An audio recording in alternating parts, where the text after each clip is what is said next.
E gravando, estamos de volta. Depois de uma, 2 semanas, né, sem gravar. Viajei para o Rio, fazia a cobertura lá do Rio. Você viajou também, né? Teve algumas viagens aí. E agora estamos de volta finalmente, cara. Tava com saudade. Como é que tu tá? Tá tudo bem. Pegamos Covid, né? Na volta, os dois. Peguei. Eu também peguei voltando da Nicarágua, pela segunda vez. Você pegou também mais uma vez, mas estamos aqui firme e forte para mais um Surf, Papo e Flow. E vamos que vamos, meu querido. Tem muita coisa para ser falado hoje. Pô, vamos que vamos. Primeira coisa, vamos falar assim, hoje a gente vai falar o quê? Vamos falar do Rio, o que aconteceu lá, como é que foi irado. E depois a gente dá um toque em J-Bay, como é que vai, que J-Bay já vai começar agora. Isso aí a gente conversar um pouquinho de Balito, conversa, mas eu acho que esses são os tópicos de hoje, o Rio Pro e o J-Bay, Corona Open J-Bay, né, que tá chegando. Cara, primeiro, você lembra de ter um domínio brasileiro tão grande assim de um evento? Não lembro, cara. Eu lembro há muitos anos atrás, isso é década de 90, aquilo já foi um feito histórico, cara. Chegamos com 4 brasileiros nas quartas. Mas, infelizmente, os 4 brasileiros perderam nas quartas naquela ocasião. Mas, para isso, na década de 90, era um feito meio que histórico, entendeu? Uhum. Mas, infelizmente, os 4 perderam. Mas, claro que na década de 90, ali começo de 2000, a gente teve algumas vitórias também. Vários atletas brasileiros conseguiram vencer. Não com a frequência que essa geração do Brazilian Storm tem vencido, tem ganhado, até porque nós temos aí 3 títulos campeões, 3 títulos mundiais praticamente consecutivos. Uhum. Então, isso tudo nunca realmente tinha acontecido, mas, cara, realmente o Campeonato do Brasil foi espetacular nesse sentido, né, cara? Já acabou as quartas, a gente sabia que um brasileiro seria campeão. A gente já sabia. Para recordar que nas quartas de 8 competidores, no lado masculino, né? 6 eram brasileiros. O único que não era, acho que era o Conor O'Leary e o Jack, não é? Era o Jack que era ali? O Callum Robson. Callum Robson, que perdeu, se eu não me engano, pro Iago, né? Que perdeu pro Iago. O Callum Robson ganhou do Gabriel. A gente pode falar também um pouquinho disso, porque ele ganhou do Gabriel. O Gabriel estava mandando um pouquinho mais para a direita, lá pegando a esquerda, mas deu para ver claramente que tinha alguma coisa errada com ele, né? Ele, na segunda onda dele, a prancha bateu nas duas, na verdade foi nas duas pernas. E aí a gente, ele até estava pegando as ondas que dava para ele fazer. Ele fez uma manobra em um aéreo e não estava conseguindo completar o aéreo. E aí na segunda, acho que na terceira vez terceira vez ali a gente já começou a conversar ali, tem alguma coisa errada, que ele nunca erra esses aéreos, nunca cai. E aí ele saiu, atípico, muito atípico. E aí ele saiu ali mancando, ficou um tempão lá, né, com o médico. O médico viu que de repente tem uma lesão leve lá, né, e depois no dia seguinte ele fez os exames e tudo, e aí tá dando que confirmou. De 6 a 8 semanas, não é isso? Vai ficar fora. Tanto que ele nem vai competir em Jeffreys Bay. Já está fazendo a fisioterapia. Não compete. Já está fazendo fisioterapia. Mas parece não ser uma coisa grave. Não vai ter que operar. O John, que já foi confirmado hoje, inclusive foi hoje a confirmação, ele também, o médico falou para ele segurar um pouco mais a onda, fortalecer mais as articulações, para que se ele tentar voltar no Tahiti, mas não aconselhou ele a voltar agora no campeonato de Jeffreys Bay, não. Ele ouviu o seu médico e não vai competir no evento de Jeffreys Bay. Exato. Então o Gabriel perdeu nessa bateria quando se machucou, e aí nas quartas foram 6, um evento histórico, um acontecimento, né, histórico, com 6 brasileiros de 8 competidores nas quartas, né? E aí na semifinal foi tudo brasileiro. Então a gente sabia que tem uma final brasileira e um campeão brasileiro. Foi fenomenal, mano. Eu que tava lá. A gente sabe como é que é o evento do Rio, né? Teve muita gente, os gringos que foram pela primeira vez, ficaram extremamente surpresos. Porque nunca vi uma coisa assim, nunca viram um evento de surf na vida assim, que são, né, mais de 20 mil pessoas na areia. 2015 deve ter sido muito mais, porque a geografia ali da barra. No postinho, então claro que cabe muito mais pessoas, mas Saquarema estava lotado. Tava lotado. Sábado e domingo foi off, tava lotada a praia. Tava a galera lá na área de ativação. Tava... E assim, a estrutura também estava muito grande. A estrutura parecia um shopping. Geralmente a estrutura no Rio já é grande, né? E nesse ano eles botaram aquela passarela lá que ficou irado, né? Com os patrocinadores embaixo, com a tela LED. E aí tinha a área de ativação lá, com um monte de coisa para fazer, tinha área de comida, tinha duas áreas VIPs, uma da 51 Ice lá e a outra e outra normal. Então, sábado e domingo, cara, quando não tinha evento, quando tava ruim o mar, tava lotada a praia, mano. E a cidade também. A galera já tinha planejado ir no final de semana, então fica lotado, né? Não tem como não lotar. Cara. Então, mas foi um show de surf, mano. Começou ali o show mesmo, ali quando começou foi aquele 10 do Caio. Do Caio, Tubaço. Realmente foi um tubaço para direitas. Eu gosto daquela direita de Saquarema também. Não é sempre que dá, mas quando acontece ela fica muito boa. Aquele tubo dele foi inacreditável. O Jadson estava vencendo ele, não era uma margem grande, era uma margem pequena, e ele acabou pegando aquele tubo e vencendo a bateria. Até o próprio Jadson bateu palma também, porque foi realmente um passo. A primeira nota 10 do Caio Belli na Elite. Cara, o Campeonato do Brasil, ele é um acontecimento, né? Ele é mais até do que um campeonato. Eu acho que em nenhum lugar do mundo o campeonato é como o Campeonato de Saquarema, o campeonato lá do Rio de Janeiro. Porque tem muita coisa acontecendo. Eu acho que pelo fato do Brasil hoje em dia estar na boca do povo, literalmente, tá em todas as mídias, em todos os jornais, em todos os canais, isso tudo gera um acontecimento. Eu vi casa disso, casa daquilo, canal tal, canal Y, todo mundo fazendo as suas próprias transmissões ao vivo, recebendo os atletas, recebendo artistas, músicos. Então, é um acontecimento. Você não vê em nenhum lugar do planeta um campeonato de surf com essa magnitude, entendeu? Então, a parte do show dentro d'água dos gringos, dos brasileiros, no feminino, do masculino, nós tínhamos tudo isso por trás. Fora as festas, né? Que o brasileiro acho que não tem povo para fazer mais festa do que o brasileiro, todas as festas, em todas as casas de Saquarema e tudo mais. Então, é um verdadeiro acontecimento. E aí, a cereja do bolo foi o Brasil ter dominado o campeonato de cabo a rabo desde o começo. No feminino, a Tatiana até fez um bom campeonato, mas não tivemos tanto essa supremacia, até porque nós temos apenas uma atleta, que é a Tatiana, que continua ali guerreando muito bem, e eu acredito que vai conseguir a vaga dela entre as 5 melhores no final da temporada, para tentar repetir aí o vice-campeonato, até mesmo, quem sabe, tentar o título mundial, que seria inédito para ela, e também para o Brasil, já que a Silvana Lima foi vice-campeã mundial. Mas, cara, esse é o que está acontecendo na temporada, entendeu? O Brasil vem dominando, mesmo com vitórias apertadas do Griffin Colapinto, eu diria que 2 vezes sobre o Felipe Toledo, as 2 vitórias foram muito apertadas, o resultado poderia ter sido diferente. E também o Jack Robson vencendo no Felipe também em Margaret River, em G-Land. Eu também achei aquela vitória também super apertada também. Muita gente achou que poderia ter sido diferente.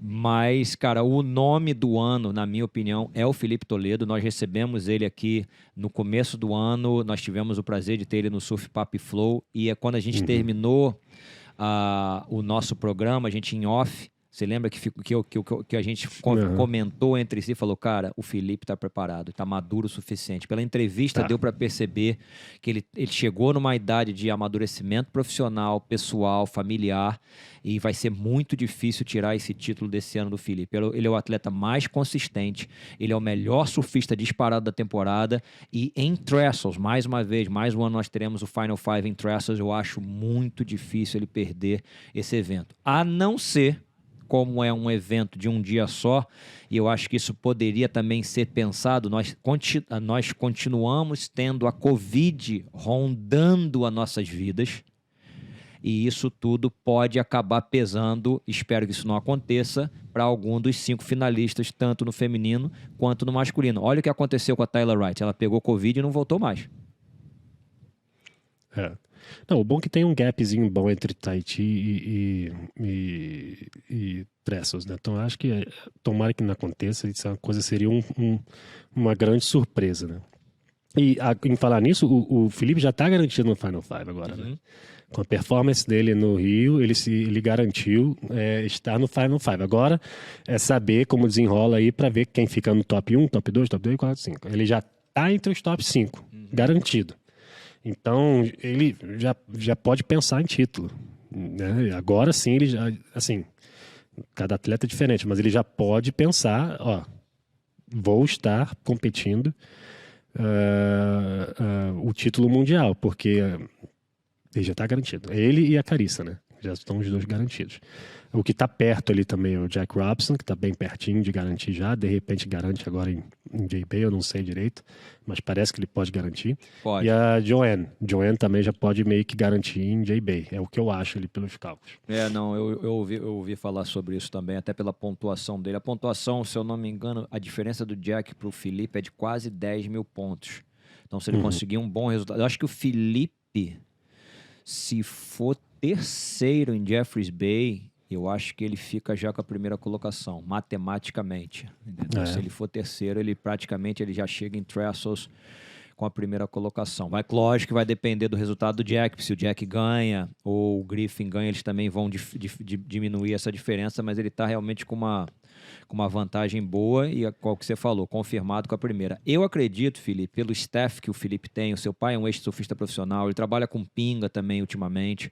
Eu acho que nesse momento o foco principal do time é permanecer com a primeira colocação. Porque nós vimos no ano passado... Tem que ser. E eu vi uma entrevista agora do Felipe no Brasil, ele confirmando, né? Como meu querido e amado e saudoso Mano Ziu sempre falava, na teoria do achismo, eu cheguei a mencionar isso aqui algumas vezes, que o Felipe chegou cansado na final contra o Gabriel Medina, porque ele não cai daquela maneira, ele acabou caindo em algumas ondas durante as 2 baterias que ele disputou com o Gabriel. E essa teoria foi confirmada, porque o próprio Felipe Toledo, numa entrevista para um canal do Brasil, ele confirmou, sim, que ele chegou cansado na final com o Gabriel Medina e que se ele preferir, claro que ele prefere chegar com a primeira colocação, porque ele vai ter 3 baterias, entendeu? Então ele ainda vai chegar fresco. Só que no outro lado tem o cara que chega na final também embalado, que já venceu talvez o segundo colocado, talvez o terceiro colocado, talvez o quarto colocado, vai chegar embalado. Ele chega embalado, mas ele chega cansado, né? Mas ele chega cansado. Então é um ponto interessante. Isso aí a gente vai ver como é que desenvolve no decorrer dos anos, né? Assim, estatísticas de ver, assim, pelo menos pra gente como fã, né? Que a gente não tá lá, não sabe como isso, né? Eu digo, não tá lá como atleta, né? Não sente na pele, assim, o que é melhor, se chegar embalado ou chegar descansado, né? Tem que saber. Aí, assim, pelo que a gente viu agora, descansado é melhor, porque a Carissa e o Medina ganharam. Então, vamos ver esses próximos anos. O Ítalo tá ali em terceiro, ele tá acho que uns 6 mil, 7 mil pontos atrás do Jack Robson, mas ele tá perto também do Griffin, ele tá perto, acho que tá só 1.000 pontos ali. E depois tem, quem é o quinto? É o Ethan. É o Ethan Ewing. E no lado das mulheres, eles estão mais pertinhos uma da outra ali. A Carissa e a Joana, acho que só tem 4 mil. A Lake também, acho que só tem uns 6. A Stephanie também está ali ainda. Então, das mulheres ainda está mais acerrado ali um pouquinho. Mas, cara, o Filipinho, mano, voltando ao que você falou, tá dominando o ano. Tá dominando o ano e aquele 10 dele também, Deus me livre, hein? Pelo amor... Caraca, foi sinistro demais. E pra ele ter o sangue no olho de fazer isso ali... Nossa, o jeito que ele fez a rabeta dele onde foi, do jeito que o aéreo, o posicionamento do corpo e conseguir completar, mostra ali que ele também não tá fazendo o feijão com arroz só para passar, não. Ele não é isso. Ele não é esse atleta. Então, o que eu gosto, né? É o que a galera gosta dos brasileiros também, né? A gente vai para tudo ou nada. Tudo ou nada. Sempre. Em todas as coisas que a gente faz. Então, é maneiro ver isso. Uma outra pessoa... Pode falar. Não, vai. Eu vou mudar de pessoa, mas pode completar. Não, então, completando justamente o que você acabou de falar do 10 do Felipe na final, que foi incrível, tem assim, alguns fatores que para mim que fazem ser aquele aéreo especial e sobrenatural, digamos assim. Porque só para você ter uma noção, isso aí vai muito da confiança do atleta, do ano dele todo, mas um aéreo com aquele risco, naquele tamanho de onda que ele deu, com a amplitude, a altura e a rotação, ele podia ser, sim, um aéreo de lesão. Porque quando você Sim. faz um aéreo desse, você corre o risco de se lesionar. Então, um cara como tá, com a confiança que ele tem, com a confiança que ele tem nas manobras modernas, aquela nota só poderia ter sido nota 10. A minha única questão, e aí eu vou além, eu vou abrir, vou ampliar um pouquinho mais o nosso debate aqui, justamente para alguns aéreos que continuam ganhando notas muito altas, mas sem ter uma rotação, uma rabeta para o alto e uma cabeça virada para baixo. Porque eu tenho visto algumas notas sendo altas e ganhando eu tenho visto notas altas em rotações sem você virar a rabeta da prancha para o alto e a sua cabeça de cabeça para baixo. Então isso tudo tem que ser bem analisado, entendeu? Porque o surf hoje em dia, ele chegou num patamar, claro que não vai ser igual ao do skate, mas nós temos muitas manobras aéreas com variações diferentes. Uma pegada com a mão esquerda, uma pegada com a mão direita, isso tudo vai dificultar a manobra no ar, entendeu? Então tudo isso tem que ser levado em consideração. E o giro sobre a onda também tem que ser levado em consideração. Que maneira você vai girar? Você vai girar com a prancha debaixo dos seus pés ou você vai girar com a prancha, com a rabeta da sua prancha sobre a sua cabeça? Então, tudo isso, cara, tem que ser levado em consideração, porque o grau de dificuldade da manobra, ela é muito, muito alta. E o atleta tá botando tudo ali naquela manobra, porque uma manobra daquela errada, com uma volta errada, pode jogar tudo por água abaixo. Toda a dedicação, todo o treinamento, todos os resultados por água abaixo. Porque uma lesão ali no joelho, no tornozelo, é praticamente 6 meses perdido de circuito mundial. Então tudo isso tem que ser levado em consideração, entendeu? Eu concordo. Eu acho que a gente está passando por uma fase que agora muito mais atleta consegue esses aéreos. Mas a diferença do aéreo é importantíssima. É isso aí. A gente viu o aéreo do Griffin em El Salvador. Isso. Acho que ele ganhou aquele 8. Isso. Mas se você vê o do Felipe, ele é um completo, inteiro.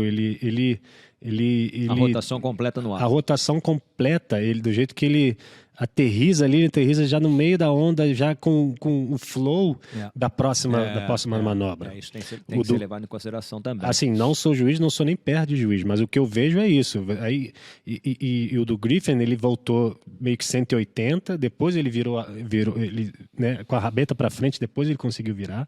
E atrapalha um pouco o flow. Não é assim, ele deu um aéreo. Não é, todos os aéreos são diferentes. Eu acredito, Felipe, que o esporte está passando por uma grande evolução.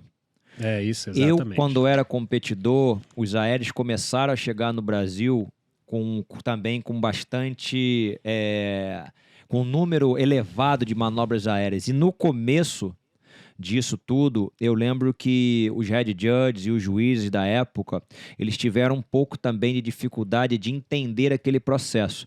Mas na época eu achei assim muito bacana o que eles fizeram. Não sei se eu já falei sobre isso aqui, eu acho que eu já cheguei a mencionar. Nós tivemos uma reunião com televisão e com vídeo, junto com os head judges da época, com alguns juízes e com mais de 20 atletas ali presentes, para justamente a gente chegar num denominador comum, porque chegou um momento que o cara dava um aéreo e a nota era 8. Qualquer tipo de aéreo era 8.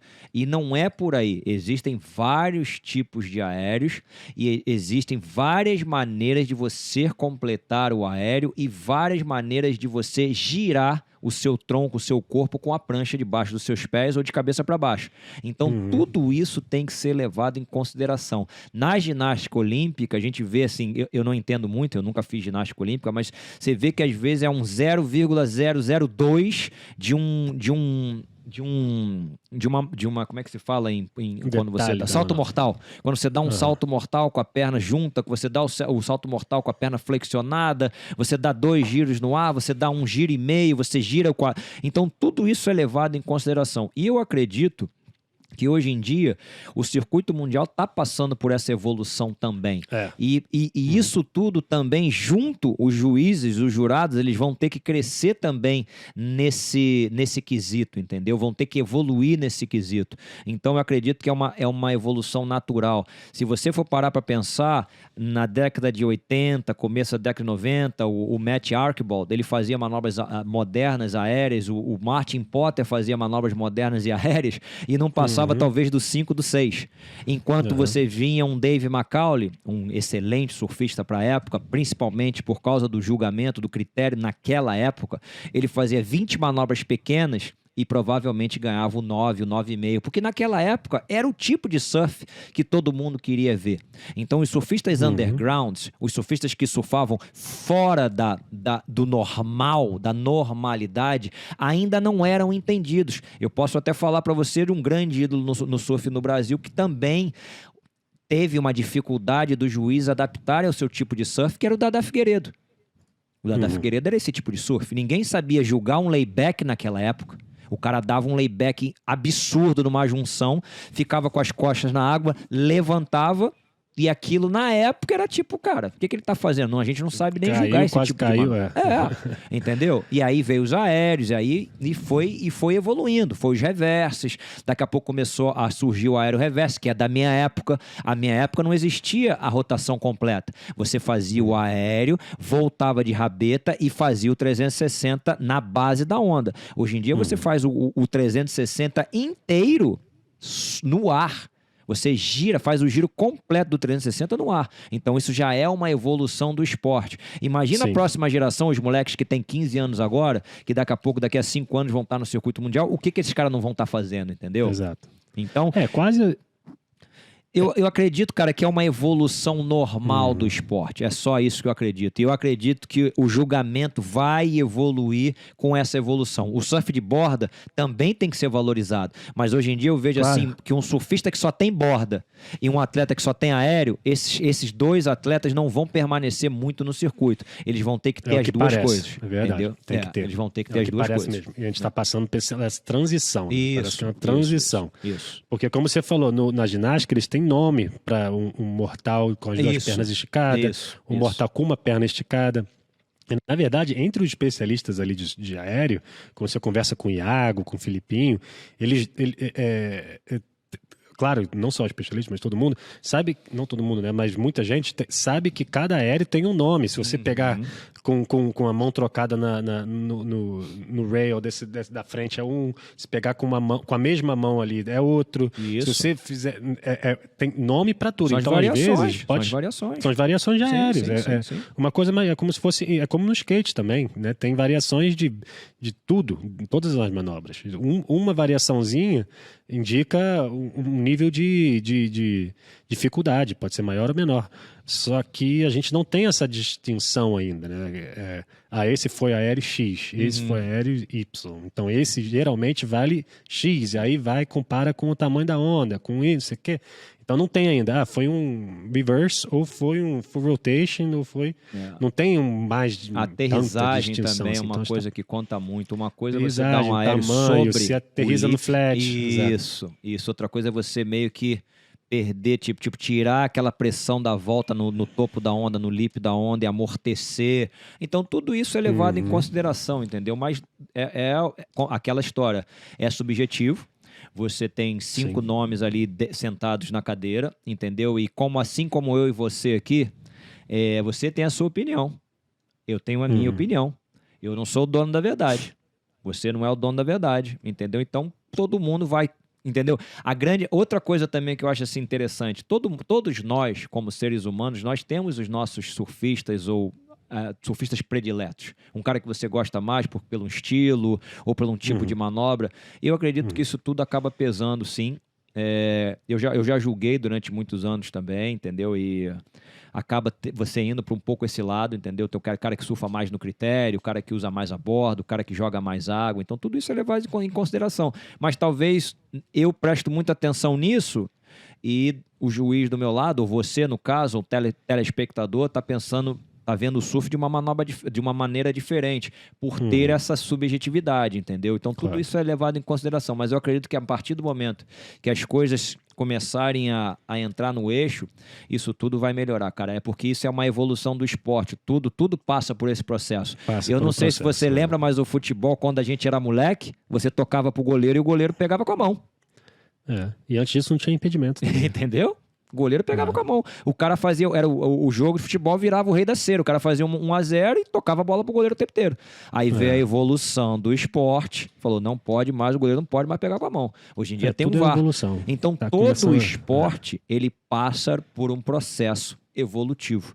E eu acredito, sinceramente, que o surf não vai ser diferente. Não está sendo, né? Porque Exatamente. Tá passando. Só que o bom é que nessa evolução e nessa transição, quem está de frente são os brasileiros ganhando, né? Porque exatamente. A gente está dominando o surf. Como você disse, esse ano parece que é nós de novo. Tomara. Então com o Filipinho. Muito bom você tocar nessa tecla, cara. Eu vou ser um pouquinho mais profundo nesse assunto. Eu acredito que o espaço que nós tínhamos do ano passado para esse ano encurtou muito. E vou além. Sim. Ano passado era certo que um brasileiro seria campeão mundial. Ou seria o Gabriel, ou seria o Ítalo, ou seria o Felipe. Os grandes... No ano passado, eu diria que o favoritismo era todo em cima do Felipe e do Gabriel. Até mais do Felipe, por ser o melhor surfista daquela onda. O próprio Gabriel Medina já falou sobre isso. Mesmo. Ele falou, caraca, o Felipe lá vai ser sinistro. Essas palavras do Gabriel, tá? Não é do André Giuranelli. E tinha o Ítalo correndo por fora, porque nós tínhamos o Morgan Cibilic. Nada contra o Morgan Cibilic, pega pra caceta, o cara destrói.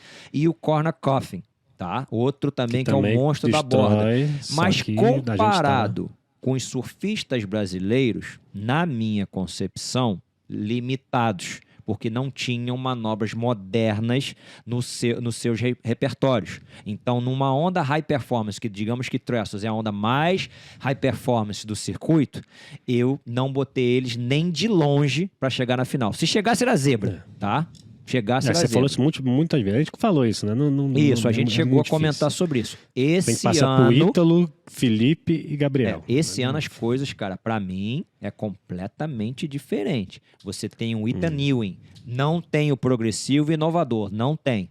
Mas ele tem borda pra caramba. Provavelmente um dos melhores na borda hoje em dia no circuito. 1-2, eu não tô dizendo que é o melhor. Eu tô dizendo que ele é 1-2. Mas ele não tem o progressivo e inovador. Mas gostam muito do surf dele. 2, nós temos o Jack Robson, em ascensão no circuito mundial. Um cara que tinha dificuldade de sair do terceiro round. Já venceu 2 eventos esse ano.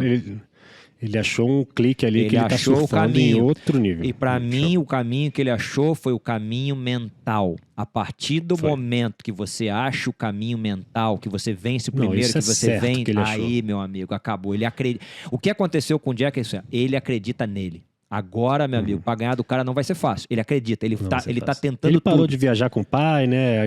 Tá mais independente. Tá com grilo, cara. Tá com grilo, entendeu? Um puta de um treinador, um baita de um treinador, um dos melhores, um cara que trabalha o psicológico do cara. Eu vi no Brasil ele com preparador físico ali, fazendo o aquecimento dos caras, entendeu? Então tá num outro patamar mental e físico. Então isso tudo conta. O Grilo já fez um campeão mundial, que é o Adriano de Souza. Ele tem um filho dele, é um dos melhores surfistas do mundo, da atualidade, na minha opinião, que vai ser o próximo top 5 aí no circuito e provavelmente acredito que brigue por título. Também acho. Ok, vamos lá. Jack Robson, já falei o segundo, que também não vai ser fácil. Aí tem o terceiro, Griffin Colapinto. Griffin é outro que vem...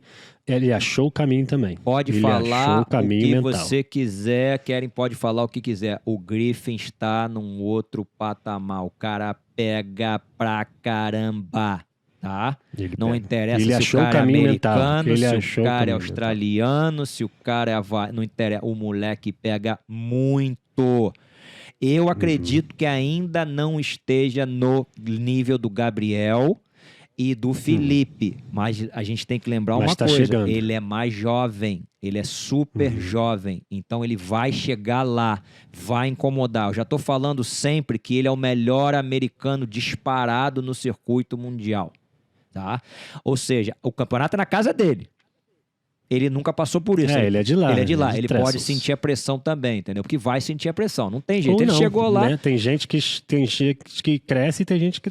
Vamos ver, vamos ver. Puxa. Essa meditação que ele tem feito tem ajudado ele a se acalmar. Isso é Dá pra uma ver. coisa que vem da namorada dele, entendeu? Que levou ele para essa meditação. Ele tem meditado bastante, tem treinado, é um cara tranquilo, entendeu? O irmão dele pega pra caramba, o pai dele faz surf camp a vida toda, é salva-vida lá em Trestles, é professor também de colégio, a mãe também, entendeu? Uma família assim, tranquila. Então tem esses 3 caras. E o surf bem progressivo. Um surf extremamente progressivo. Mais uma vez, não acho que tenha a progressividade do Gabriel, do Felipe e até do Ítalo, mas tá ali, amigo. Tá ali. Não, tá chegando. Ali. Ele tá chegando. Ele tá muito diferente do ano passado. Que tem ele era. muita Ou do ano borda. retrasado, é outro surfista. Tem muita borda, uma das melhores do circuito. Tem um estilo muito, muito polido. Tem um flow, uma fluidez entre as manobras impecável, tá? Então, esses 3 caras vão ser dificílimos nesse campeonato, ao contrário do ano passado. E aí, correndo por fora, a gente tem o Ítalo, que tá ali também se garantindo, que eu particularmente, tá? Isso é uma opinião minha, eu posso estar completamente enganado, espero que eu esteja enganado sim, porque eu torço muito pelo Ítalo Ferreira também, mas eu não acho que o surf dele se encaixa tão bem em Trestles. Essa é uma opinião do André, tá? Você pode ter uma opinião completamente diferente, quem pode estar nos escutando pode ter uma opinião completamente diferente, e eu vou respeitar, mas a minha opinião é que o surf dele não se encaixa tão bem em Trestles, particularmente nessa onda. Mas ele corre por fora, e eu também não deixaria de acreditar que ele Não, pode... uma coisa é certa, a gente não tem como dispensar a possibilidade de ele ser campeão. De jeito nenhum. Quando De ele jeito tá on, nenhum. esquece. De jeito nenhum, concordo, entendeu? Ele E aí, tá- correndo por fora, você tem o Canoe Igarashi, não boto fé nele, tá? Eu acho assim, o Canoe Igarashi é um cara esforçadíssimo, é um cara que, meu irmão, se concentra, que trabalha, aquele cara que trabalha, entendeu? Muito forte, mas ele não tem o mesmo patamar de talento desses caras que eu acabei de falar. Mas pela competitividade, pela inteligência competitiva, ele até pode conseguir a 5ª vaga ali. Eu acho difícil, mas não acho impossível. E aí você vai ter mais 2, 3 atletas ali correndo por fora. Uma pena o John não vai poder estar em Jeffreys Bay. Acho difícil o John se classificar entre os 5. O Kelly Slater, que está caindo desde a primeira vitória. Eu já vinha falando isso desde o começo, que eu não conseguia ver o Kelly Slater brigando entre esses 5 primeiros, e só se confirmou, entendeu? O cara tem 50 anos, o cara é um monstro, é o king, é o rei do nosso esporte, cara, mas tem 50 anos, não tem como mais disputar com essa molecada. Essa é que é a grande verdade, entendeu? A não ser... que eu já bati nessa tecla muitas vezes, se o campeonato fosse disputado em só ondas grandes e tubulares, aí seria outra história. Mas essa não é a realidade. Sim. E, assim, o que a gente não pode também esquecer é que o Miguel e o Samuel, eles estão, assim... Estão ali. 5 a 4 mil pontos de diferença do Ethan, que está no top 5. Então não é uma coisa extraordinária se eles conseguirem entrar no top 5. Não é. Ainda mais chegando aí Chopo, ali sabe como é que é. Qualquer um pode ir num dia bom. E vai ser muito legal ver o Samuel Pupo em Jeffreys, que eu acho que ali encaixa também o surf dele. Mas também tem aquela coisa, o Griffin também é muito bom ali, então tem que... o top 5 não está definido, né? Não tá longe, para mim tá longe de ser definido. Eu acho que o Filipinho ali e o Jack já meio que estão dentro, e aí o Ítalo, o Griffin e Ethan, eu acho que tem que dar uma trabalhada em cima. Pelo como o Ítalo eu acho que o Ítalo também vai entrar. Só que aí vai ficar o 4 e 5 ali, na minha opinião, para ver quem que consegue entrar, né, nessa 4ª e 5ª posição. Mas a diferença entre Griffin, que tem 33, e o Samuel são 6 mil pontos, 5 mil pontos. Então não é... Na verdade, Griffin e Samuel acho que tem uns 7 pontos, 7 mil pontos. Então é mais difícil. Mas não é uma coisa muito longe. A gente já viu coisa acontecer que, pô... Então vai ser interessante essas próximas 2 etapas. Vai ser importantíssima, na verdade. Eu acho que Chopo vai ser tipo aquela pré-final dos sonhos. porque vai ter muita gente para garantir ali, para ver quem fica no top 1, quem fica no top 2. Então vai ser. Vai ter que. Vai pegar fogo ali. Vai ser uma pré-final que vai ser irada, eu acho. Chopo é aquela história. Se tiver 8-10, 10-12, amigo, os caras, os 5 primeiros, eles vão estar realmente ali surfando na pontinha do dedo, porque uma vaca ali pesada pode realmente acabar também com o restante da temporada. Então é uma onda de consequência. Tem isso também. Entendeu? Uma onda de consequência. E Exato. você pode ter certeza que os caras que estão lá na frente garantidos, eles vão tirar o pé, entendeu? Porque na sequência nós teremos o Final Five. Então é aquela história. Hoje em dia o circuito mudou muito. As estratégias, elas mudaram completamente. A primeira estratégia é você se classificar entre os 5. Uma hora que você chegou no seu principal objetivo, aí é o momento de você se resguardar para aquele final. E é só um dia, entendeu? Eu encontrei com um preparador físico do Gabriel Medina no ano passado, o Alan, e ele falou para mim, cara, eu fiz tudo o que eu podia fazer, mas pela primeira vez eu treinei o Gabriel para um tiro só, para um tiro curto. Entendeu? Então a gente não sabe se vai dar resultado, mas ele já tem essa experiência, entendeu? O Felipe já tem essa experiência também, porque eles já passaram por isso. O próprio Ítalo também já tem essa experiência. Então tudo isso é levado em consideração. E aí a parte de se machucar ou não tem jeito, ninguém pode prever isso. Não tem como prever também como ficar refém disso, não tem como. O negócio é não pensar. O negócio é não pensar nisso, entendeu? É manter a positividade e continuar trabalhando. Que é a melhor maneira. Agora, você tocou em 2 assuntos que eu gostei muito, cara. Foram bem pertinentes. Sobre o Samuel e o Miguel. Para mim, o Miguel tá fazendo o melhor surf dele. Lógico que os números comprovam. É a melhor temporada dele no circuito mundial. Mas eu vou além de resultado. Tá? Para mim, o mais importante é surf. Você lembra no começo do ano, quando eu falei que o Felipe Toledo era o melhor surfista do circuito? E os resultados não estavam refletindo o que ele estava fazendo? Sim. Deu no que deu. O cara hoje em dia é o número 1 disparado, entendeu? Então, eu me preocupo muito mais com a performance do atleta do que com o resultado final. Uma pena, porque o João Chumbinho tá nessa e saiu do circuito cedo. Porque o cara vinha destruindo, mas não refletiu em resultado. Ok. Passamos, vamos mudar para frente. Samuel e Miguel. Para mim, Miguel, melhor temporada. Por que é a sua melhor temporada? Pela primeira vez, eu estou vendo o Miguel surfar como ele sempre surfou no começo da sua carreira. Eu estou vendo o Miguel surfar como o Miguel que ganhou o Fernando de Noronha quando era Prime. Eu estou vendo o Miguel surfar como ele ganhou aqui no Cold War, em Santa Cruz, quando ele veio para cá e ganhou.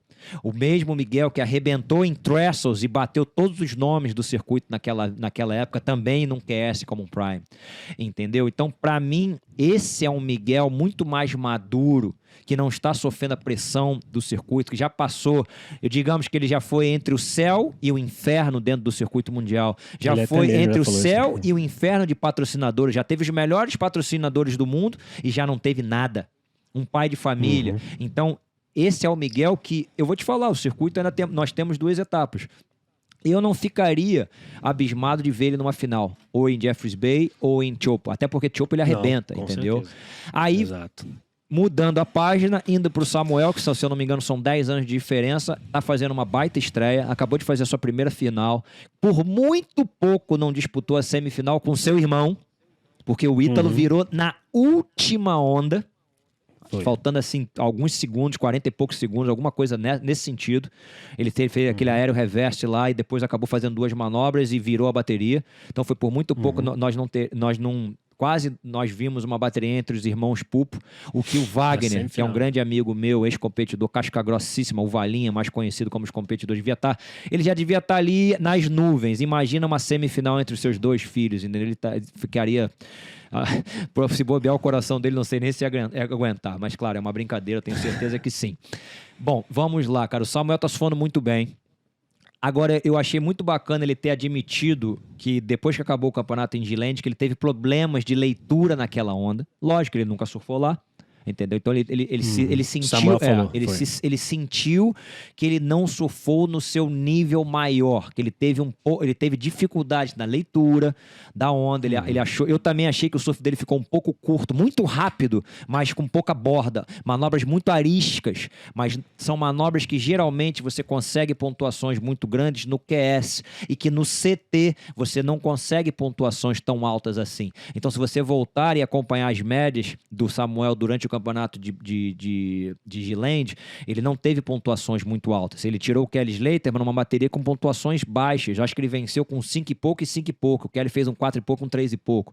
Foi numa bateria com poucas ondas também. Não foi o melhor G-Land, não foi o G-Land da história, mas foi legal ele ter admitido isso. Isso mostra humildade e mostra que ele quer evoluir dentro do circuito mundial. E aí deu no que deu, o cara chegando na final em Saquarema, que ele deu um aéreo nessa bateria, foi contra... Cara, não me recordo agora, foi nas quartas. Foi no Rio agora, o aéreo que ele deu espetacular, cara, também. Ah, sim, foi contra o... Foi contra o Ítalo, não foi o Ítalo, me tirou da memória. Foi nas quartas, cara, foi nas quartas de final, ele deu um aéreo espetacular de backside, numa onda grande também. Quase... Que ele comemorou lá, ele comemorou, eu tô aqui. Quase no patamar, cara, do Felipe ali. Foi um pouquinho inferior. Mas foi inacreditável. Cara. Foi contra o Matheus Herdi. Foi contra o Matheus, o seu melhor amigo. Foi contra o Matheus, exatamente. Os caras são amigaços, né? Ele, o Matheus e o João. Os três fizeram, inclusive, até uma tatuagem, cara, da gangue deles, né? Isso tinha também na década de 90, começo dos anos 2000, ali com o João Gutenberg, nosso querido saudoso Leonardo Neves e o Eric Ribieri, que hoje em dia mora na França também. Foi o primeiro, se eu não me engano, o primeiro francês a se classificar para o CT, o Eric Ribieri, que tinha dupla nacionalidade, competia pela França, isso lá atrás. Bom, é isso, cara. Eu achei que é isso aí. O circuito mundial é evolução. Nós temos agora pela frente Jeffreys Bay, o Campeonato do Rio foi espetacular e tá todo mundo... Eu acho que adicionando ao que você está falando, um dos destaques do evento do Rio foi o Samuel para mim. Sem dúvida. Não só no surf, mas assim, o psicológico dele estava muito bom. Ele pegou uma energia da galera assim que tu dava para ver que era nítido, que ele cresceu com essa energia, com essa pressão. Ele comemorava forte, falava, sou brasileiro, é isso, dava para ver o orgulho no olhar dele, dava para ver a felicidade que ele tinha ali no momento, dava para ver a alegria que ele estava tendo ali de competir, estava se divertindo na água. E para mim, assim, foi um dos destaques. Lógico que o destaque principal, o Felipinho, do jeito da performance dele, do jeito que ele dominou o campeonato, mas perto ali foi o Samuel. Acho que ele tomara que a gente tenha ele aqui no programa em breve, mas dava para ver a felicidade que ele estava ali no evento e teve a melhor performance que já teve agora na sua carreira. Então, foi para mim, assim, eu via senti e vi a felicidade dele na pele ali no evento. Cara, eu não conheço bem o Samuel, até porque quando eu saí do Brasil ele era praticamente, cara, uma criança de 5 anos de idade, entendeu? Acho que até bobear até menos, cara. O Miguel era moleque pra caramba, o Miguel acho que tinha 12. Eu acho que eu nunca contei essa história, mas o cara que me aposentou no Brasil foi o pai dele. A minha última bateria no profissional, no Super Surf, foi uma bateria com o Wagner Pupo. E os dois estavam lá junto com a mãe e tudo mais, ali na Barra da Tijuca. Foi a última etapa que eu competi no Brasil. E ele era praticamente um bebê e o Miguel devia ter, cara, 11, 12 anos de idade. Mas o Miguel já pegava muito bem, já chamava atenção. Mas pelo que eu escuto de pessoas que conhecem a família Pupo melhor, né? O Miguel, todos nós já sabemos, é um cara mais pacato, super tranquilo. Eu diria até que puxou um pouco mais o Wagner. O Wagner é um cara muito tranquilo, de voz mansa e tudo mais. Mas o Samuel, parece que ele já é um pouquinho mais acelerado, tem um pouco mais de chama. E deu para perceber que nas performances dele ao longo do ano, ele é um cara que vibra muito, que chama a responsabilidade. É um cara que está sempre ali com muita gana de vencer, como nós chamamos no Brasil, a faca nos dentes, a faca na caveira, entendeu? O cara tá sempre ali. E isso tudo pode ajudar muito ele, cara. Porque competição, cara, é coração. Competição é coração, entendeu? Coração. Lógico que isso não quer dizer nada. O John John tá aí para provar o contrário. O John John é um cara mais pacato, mais na dele, não fala muito. Não era um bom competidor no começo da carreira dele. Teve que contratar o Bid Durbridge no primeiro título dele. Depois o Ross Williams já tá com ele há muitos e muitos anos, entendeu? Ele foi evoluindo dentro do circuito mundial. Mas geralmente quando o cara tem mais essa chama competitiva, essas pessoas conseguem encontrar o caminho da vitória, que às vezes basta, cara, às vezes você precisa de uma onda só para te motivar, aquele 7,5 para te dar a vontade normal da bateria e você passar. E o próprio Miguel já chegou aqui e várias outras vezes falando que ele tem dificuldade, principalmente quando o campeonato para dessa chama continuar acesa, justamente por ser um cara mais pacato. Entendeu? Sim, então eu acho que isso é uma coisa favorável para o Samuel e vou além, é favorável também para o Miguel, que tá com o irmão dele ali. Ou seja, é o jovem... Um outro. Exato, um puxando o outro. Exatamente. Um trazendo a experiência, que é a experiência que o Samuel não tem, mas o seu irmão tem, e o outro trazendo a juventude e a chama para um irmão mais velho. E aí tá dando no que tá dando. Os dois estão arrebentando, cara. Estão arrebentando. E por isso que eu acho que não seria uma grande surpresa se eles conseguirem entrar no top 5. Isso seria incrível. Eu não acho que seria uma grande surpresa, porque a performance deles estão fenomenal e do jeito que eles estão psicologicamente, tá lindo de se ver. E o que o Samuel fez no Rio, se eu fosse outros atletas, eu ia ficar preocupado, porque ele está vindo num momento muito bom. Ele está vindo numa performance muito boa, num sentimento bom. E isso é preocupante. É isso que aconteceu preocupante para os outros, para os competidores, né? Mas isso está acontecendo com o Griffin, isso está acontecendo com o Jack. Eles estão num momento muito bom. A cabeça está encaixando. Quando encaixa a cabeça ali, o talento você já tem. Quando encaixa ali o seu psicológico com o seu talento, e aí a chama, a gasolina no fogo que precisava. Eu concordo com o que você está falando, cara. Para mim, a minha única questão, né? Para mim, o ponto de interrogação, por ser o primeiro ano dele, e nós sabemos que Jeffreys Bay, quando você olha no vídeo, você fala, nossa, que direita perfeita, cara, vou destruir essa onda. Só que uma coisa é você ver essa direita perfeita passando na bancada, outra coisa é você surfar muito bem essa direita perfeita. E eu já vi muitos atletas e muitos nomes consagrados tendo dificuldade de fazer essa leitura apurada nessa onda. Para muita gente é uma coisa natural, entendeu? Joe Parkinson, George Smith, Felipe Toledo. Desde que Felipe Toledo chegou no circuito, o primeiro evento dele já destruiu o Jeffreys Bay. Essa é a grande verdade, entendeu? Se eu não me engano, teve um ano que as pranchas dele nem chegaram. Ele teve que surfar com a prancha emprestada do Alejo Muniz, que na época também surfava de Sharpai. E ali o moleque já destruiu também, entendeu? Então o Felipe já se encaixou desde o primeiro ano ali. E a gente já sempre falava sobre isso, que o Felipe era o melhor surfista do campeonato. Eu lembro, se eu não me engano, se eu não lembro se foi minha última vez em Jeffreys Bay. Não sei se foi 2016. Porque 2017 foi a primeira vitória do Felipe. Ele perdeu para o Mick Fanning nas quartas.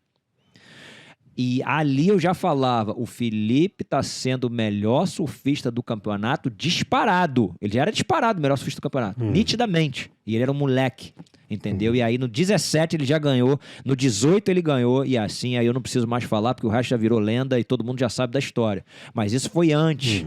E ele perdeu essa bateria pro Mick Fanning porque ele caiu, cara, ele bateu no aero reverse, caiu na água, acertou, entrou um pouquinho de borga e acabou caindo. Porque essa nota seria assim, disparada, melhor ano da bateria, e o Mick não teria vencido aquele evento que foi num ano depois que ele foi atacado pelo Tubarão em 2015, entendeu? Então, o Felipe já é um grande surfista nessa onda há muitos anos. E aí, voltando para o Samuel, a única coisa que me preocupa, isso é uma crítica construtiva e, quem sou eu para falar alguma coisa, até porque o moleque está no primeiro ano dele e ninguém chega preparado no primeiro ano, essa que é a grande verdade. Você tem que ir evoluindo. Exato. E eu acredito que ele está nesse processo de evolução. Eu acho que ele pode usar um pouquinho mais a borda da prancha dele. Ele é muito arisco, ele joga rápido a água dele, mas o que eu vejo assim, comparado com os outros atletas que estão mais encorpados e que estão competindo há mais anos dentro do circuito mundial, eu vejo um pouco mais de borda e eu vejo um pouco mais de água saindo. A água do Samuel, ela sai, mas ela sai um pouquinho mais, como eu posso explicar? Ela não sai assim, aquele balde pesado, ela sai um balde mais leve. Um pouquinho mais travado. Então, a hora que ele meteu o pé mais pesado na rabeta da prancha, que ele fizer o contorno com um pouquinho mais de peso na perna de trás, eu acho que ali ele vai ter uma evolução muito maior. Eu vejo sim o Samuel brigando por top 10, top 5 em pouco tempo, já que ele já tá fazendo uma excelente... Já tá fazendo um excelente ano, cara. Essa é a grande verdade.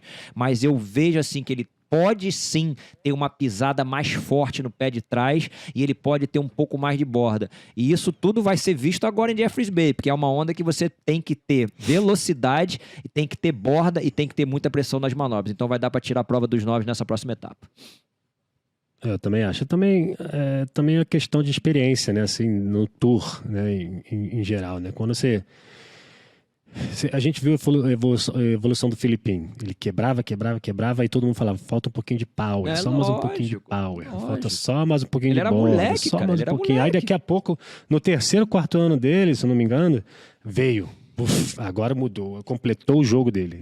Ele parou de fazer só os aéreos pica que ele fazia e agora, né, adicionou as manobras de borda dele com um power que a gente não tinha visto. E agora ele tá sabendo balancear entre os dois. Então, eu acho que também pode ser um pouquinho da experiência ali, porque às vezes faz o que você sempre fez para chegar ali, mas aí começa a adicionar, pô, peraí, até essa onda aqui tá me proporcionando isso, né? Então eu faço um pouquinho mais disso aqui porque dá. Então acho que é mais a experiência também. Então é como você falou, em JB ali, a gente vai ver como é que vai ser isso. Eu acho que na terceira, quarta onda que ele pegar aquela perfeita assim, ele ia falar, dá pra pisar um pouquinho mais aqui. Cara, surf é uma coisa assim, muito pessoal, né? E tem onda, cara, que você pega a primeira que você nunca foi pro lugar e fala, caraca, me encaixei. O negócio encaixa. O negócio encaixa. É assim, do nada, entendeu? Tipo, eu cheguei em Las Flores e em El Salvador e falei, caraca, meu irmão, pô, encaixou. Entendeu? Sem fazer força, sem fazer esforço. Você já conhece a onda, já sabe onde sentar, que onda pegar, que onda escolher, que manobra fazer. Tem coisas que acontecem rapidamente, entendeu? E eu espero que aconteça isso pra ele. Eu vou contar 2 histórias. Uma você sabe também, porque você também é fã do UFC. O Charles do Bronx, né, o Oliveira, quando ele chegou no UFC, ele falou, cara, me jogaram, eu era um cachorro, e me jogaram na cova dos leões. Os caras me massacraram. Sim. Eu era um moleque, magrinho, entendeu? E fui ali, tomando porrada, ganhando, tomando porrada, finalizando, tomando porrada, finalizando. E, de repente, esse cachorro virou um leão, brother. O cara virou um leão. Adicionou um extra. Quase igual o Filipinho. É isso aí. Eu vou chegar lá. Ele tinha um jogo dele ali, que era o jogo dele de finalização e tal. Daqui a pouco ele, calma aí.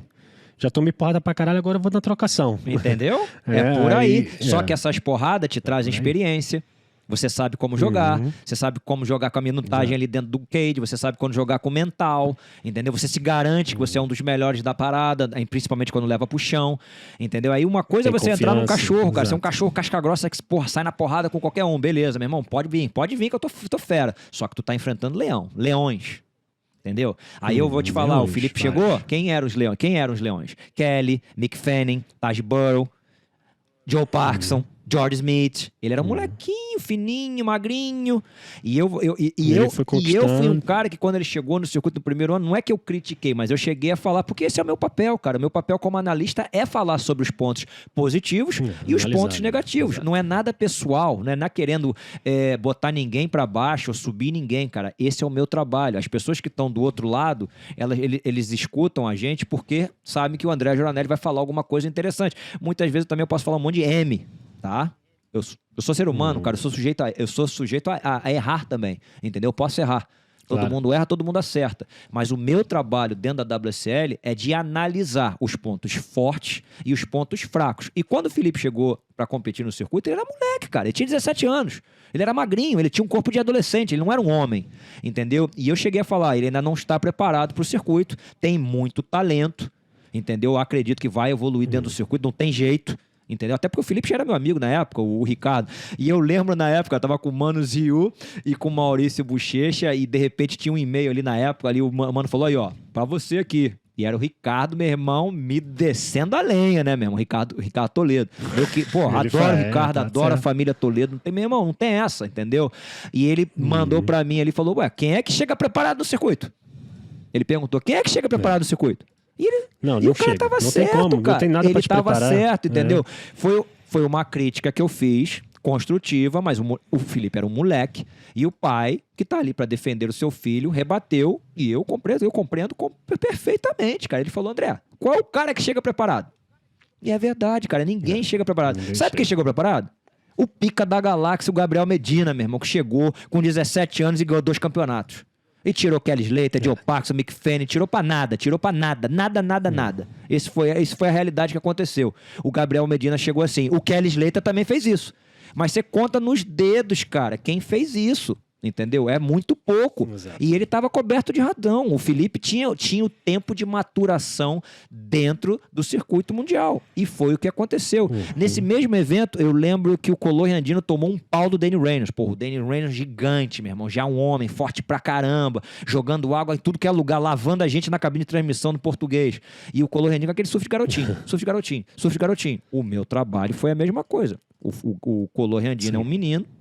Fraquinho, magrinho, porra, pegou um monstro que é o Danny Reynolds, que é um dos melhores surfistas da atualidade, entendeu? Então, é um processo evolutivo natural, físico e mental. Olha onde está o Felipe Toledo. Ele chegou ali um cachorro fortinho, cheio de esperança. Hoje em dia o cara é um leão. E é um leão literalmente, né? Porque o cara tem um leão aqui no peito dele, que ele foi o troféu dele de Jeffreys Bay no primeiro ano que ele venceu, entendeu? Então, esse é o circuito mundial. Muitos vão evoluir. E tem outras pessoas que não vão conseguir chegar lá naquele patamar. Faz parte, cara. Em todos os esportes são assim. Acontece. Essa é a história. É verdade. O Filipinho evoluiu de uma forma impressionante. Uma coisa que já era um talento acima do nível, ele conseguiu evoluir de uma forma que a gente não estava esperando, né? Na verdade estava, né? E do jeito que ele evoluiu, ele continua evoluindo. Isso que é o interessante. Ele continua evoluindo. E agora, para ele vir de uma vitória do Rio, já garantido no top 5, para ir para Jeffreys Bay, segura o homem. Segura o homem, brother. Segura o homem, cara. Segura o homem. Segura. Porque uma outra coisa também que eu achei assim, muito interessante, cara, que isso é um pouco assim mais dos bastidores, mas um post que a mãe do Felipe, ela botou logo após a vitória dele em Saquarema. Deixa eu botar aqui, ok. Botei a bateria. Foi muito bacana o post dela, cara, porque todo mundo vê o filho feito, né? Ver o filho feito é muito fácil, mas ninguém calçou a sandália de cada um, ou o sapato de cada um, entendeu? Né, então ela fez um post assim, que eu achei muito bacana, cara. E eu lido com muitos atletas amadores aqui nos Estados Unidos, é por aí, cara. O sacrifício que os pais fazem pelos seus filhos, o dinheiro que você investe, entendeu? E é dinheiro que muitas vezes as famílias não têm. Imagina você sair do Rio de Janeiro para competir em Florianópolis, entendeu? Você sair de Florianópolis para competir no Nordeste e vice-versa. Ou o Felipe, que era de Ubatuba, para competir nos circuitos amadores. E quando você é moleque, as empresas te dão roupa, cara. Entendeu? Você bota um monte de patrocínio, um monte de adesivo na tua prancha e as empresas te dão roupa. Roupa você não paga as contas. Roupa você não paga a inscrição.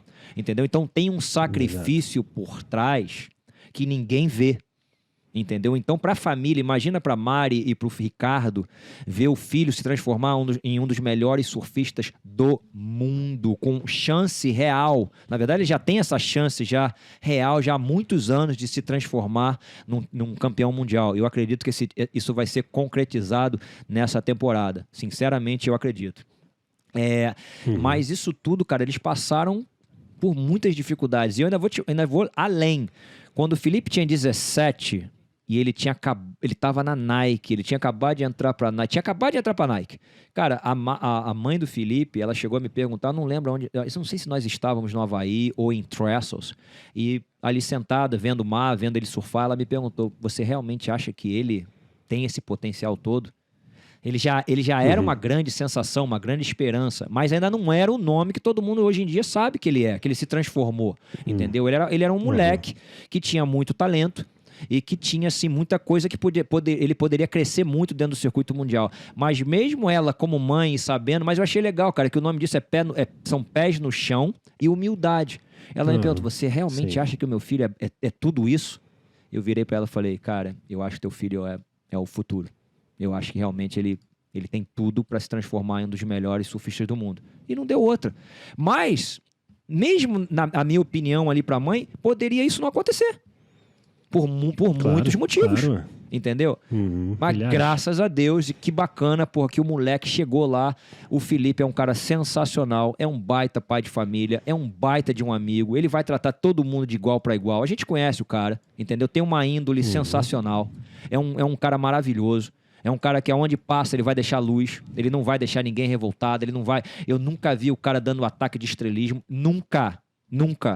Tá? Eu nunca vi. Os anos se passaram e continuam se passando e o moleque continua com o pé no chão, tratando todo mundo super bem, sendo um cara bacana do bem, um pai de família exemplar, um marido exemplar, um filho exemplar. Eu tenho certeza que o Ricardo e a Mari têm muito orgulho do seu filho, entendeu? Não só como surfista, não mas só, como eu tô pessoa, indo com além certeza, de surf, muito além de surf, cara. Exato. Surf é isso aqui na vida da gente, cara. Ó, é isso aqui, é pequeno, é uma pequena parte da nossa vida. A vida Claro. como um todo é muito maior, entendeu? E o cara como ser humano, ele é diferenciado, entendeu? Então isso pra mim assim é muito importante. Agora, para um atleta, ele já fez o nome dele financeiro, já fez o nome dele no mundo todo, mas nós sabemos que na sociedade que nós vivemos, o título mundial vai ser a cereja do bolo pro resto da vida dele. Com Entendeu? certeza, com certeza. O nome dele já Exato, tá na o nome história. dele já tá na história. Ele só falta ter uma O nome cereja. dele já tá na história, Essa entendeu? cereja. Taj Burr, o nome do Taj Burr já tá na história. Só que ele nunca foi campeão mundial, Exato. entendeu? Exato. E eu acredito que o Felipe, cara, é um cara aí que esse ano, cara, é o ano dele. Esse ano é o ano dele. Eu também acho. Esse ano é o ano Eu dele. também acho. Espero que Espero que seja também, aconteça. porque é merecido. Espero que aconteça. Tô torcendo muito também pra ele, acho. não vou mentir. Se tem um cara que eu tô torcendo, já tem alguns anos, é o Felipe, e nesse ano mais ainda. E eu tenho certeza que ele vai concretizar o seu maior objetivo, que é ser campeão mundial nesse momento.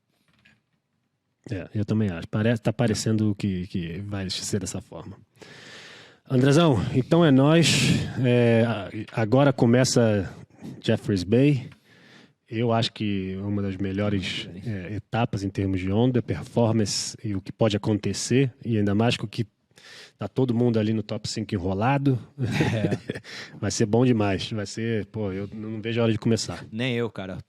Mal posso esperar. Apesar de não ser numa hora muito boa pra gente assistir, né, cara? Aqui na Califórnia, no Brasil, também é madrugada. O horário é ruim. Mas vou tentar assistir o que eu posso e tentar ver ali os reprises, as baterias um pouquinho mais, já ali, tem um tempo menor pra gente assistir na WSL. É só botar no YouTube ali que tem tudo.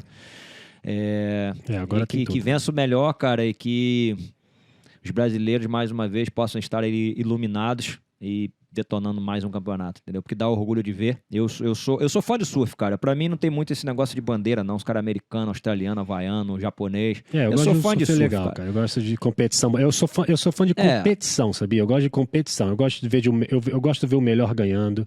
Eu gosto de ver uma competição boa, justa, entendeu? Justo e é isso aí.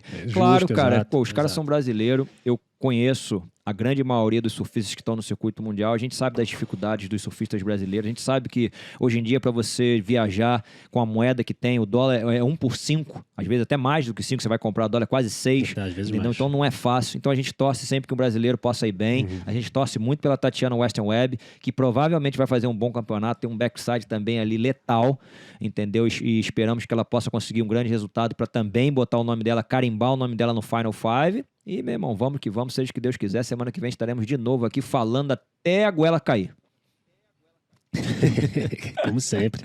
Vamos pra cima. E tomara que semana que vem a gente consiga um surfista aí. Vamos pra cima. Tomara. De qualquer maneira, tamo de volta. Tamo junto, moleque. Um abraço pra você. Fica com Deusão aí. Tamo juntão. Sempre. Você também, André. É nóis.